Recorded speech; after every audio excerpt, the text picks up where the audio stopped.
We'll start right here. Second row, left side. Joe, how much more confident were you when you got the shot at the end of last season? And then how much more confidence does that give you that you're ready to take even another step this season?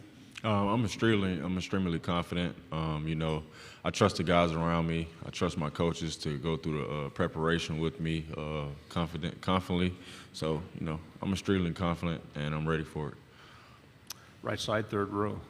Dan Peck, ESPN 106.7 in Auburn. You came as a quarterback from the transfer portal.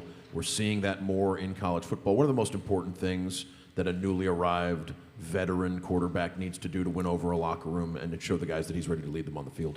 Being able to understand the guys in the locker room. I feel like once you understand the guys in the locker room and what the team wants and what the coaches want, if you have new coaches or old coaches, it doesn't matter. Just understand what they want inside the playbook.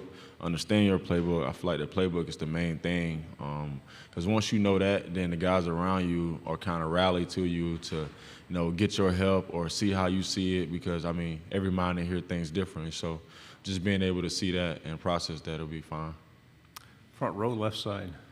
Chris Farbling, KCOU 88.1 FM in Columbia. Joe, you of course came over from Michigan. You've had experience in different offenses. Tennessee and Michigan, very different offensively. With all these types in offenses, from Josh Heupel to Josh Gaddis and Pep Hamilton, is having experience in all these different offenses, is that beneficial to you as a quarterback? Do you think it will benefit you at the next level on Sundays? Absolutely.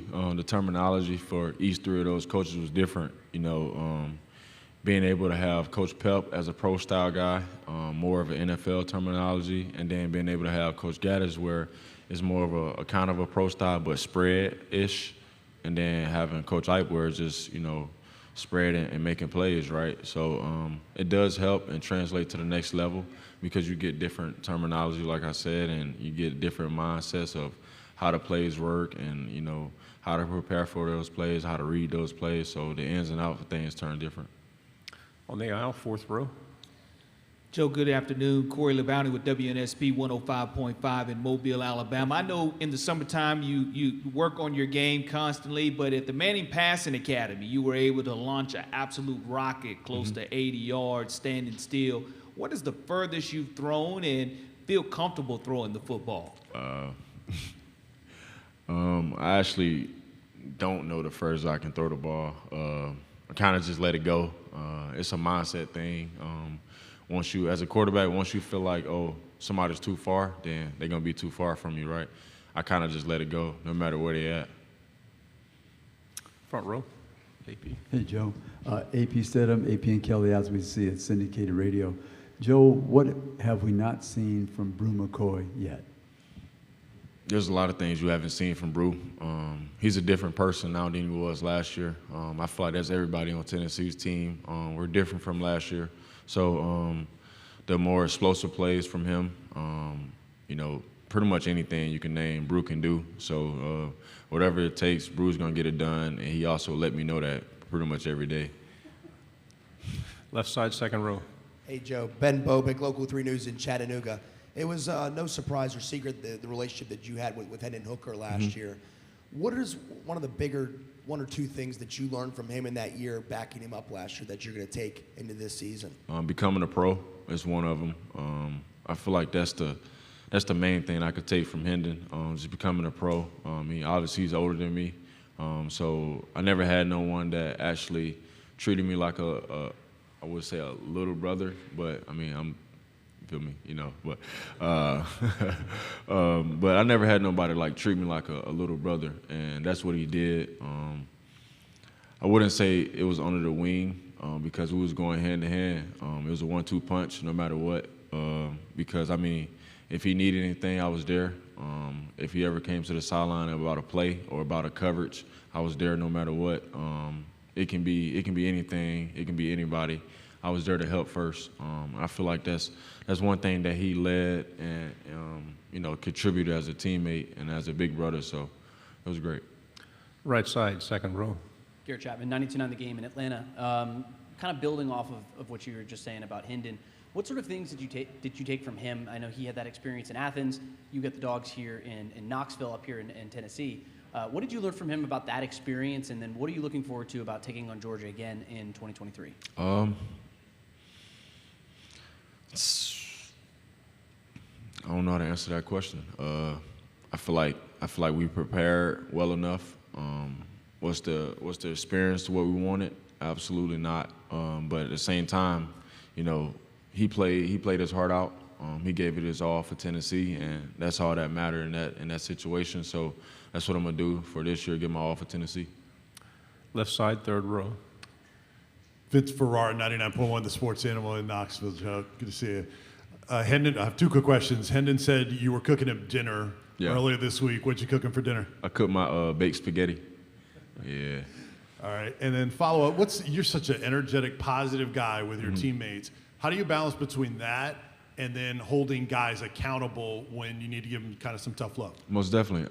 I think that's where the backup quarterback role came into play. You know, you get to understand guys more. I mean, Hendon was busy last year, right? Just how I was this offseason, but I'm here and I wasn't just taking the trips. Like last year he came here, right? And I mean, the same thing for Nico. Nico's at the school right now working out with the guys, right? There's an opportunity for him to build as a backup or whatever you may be, however you may name it. It's an opportunity for him to build, you know, amongst the team.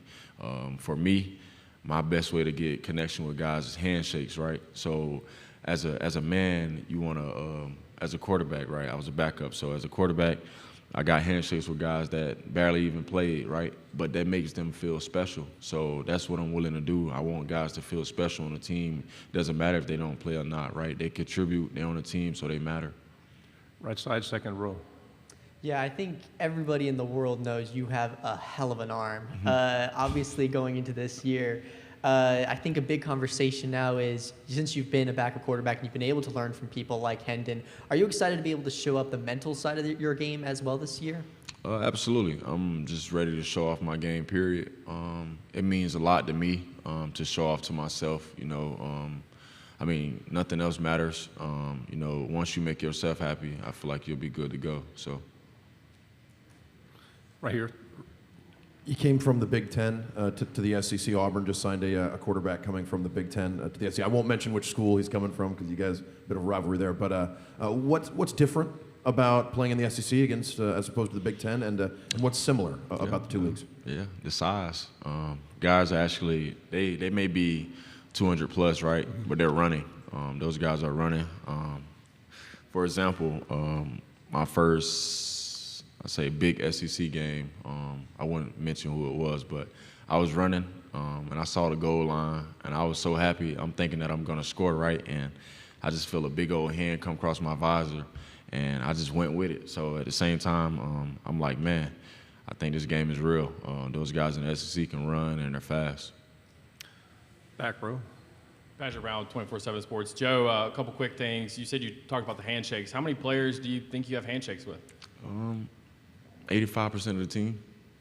A follow-up question to that. Coach Heisley, you worked with him for 3 years now. How has he sort of improved your game, and kind of what's the dynamic of y'all's relationship? He improved my game a lot. You know, every meeting, I'm just willing to learn from him. I mean, he's been around great guys like Coach Heisley, for example, national championship winner. So, you know, he picked brains, right? And he challenged you to become the best player you can be every day. So, you know, just being around Coach Heisley, man, and his mindset of winning, mindset of getting better every day is just great. It translates to you, and that's all you're willing to do. We're going to have to cut the last question. Coach Heupel is getting ready to walk in the door. We'll start with you for Coach Heupel. All right. Thanks, Joe. No problem.